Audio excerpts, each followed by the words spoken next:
and offer myself to be of service to this continent.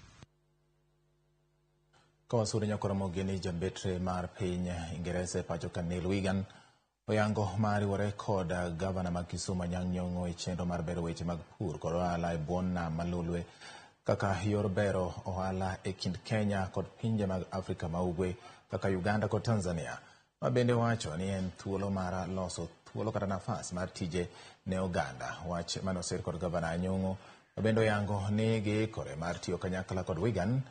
Bende ojiwo jo Kenya mondo mi piny owacho thuolo mar manyo yore mag kedo kata medo fuong'o pek mar ngima ma osebedo ka ridore pachoka ka okoni midhiero no omako piny mangima. Came to understand better the situation in Kisumu as one of Kenya's most important cities and to see the huge economic potential that there is here in agriculture, trying to move up the value chain, but also in the blue economy and as a gateway to Tanzania and Uganda. So we talked about the opportunities for British companies with the support of the High Commission to come and invest here and to create jobs and growth for the benefit of the area. It was an investment of about 31 billion shillings, but it was going to involve what is called public-private partnership. Public-private partnership would need consulting the national government on how that is to be done.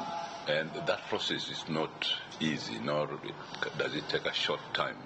So the United Green is still discussing with the national government, various bodies in the national government, how they can break the jinx on private-public partnership or any other way of investment. But we found, the two of us, between us and United Green, that the national government regulations and procedures take long, and they are still doing that, having discussion with the national government. We in Kisumu are ready.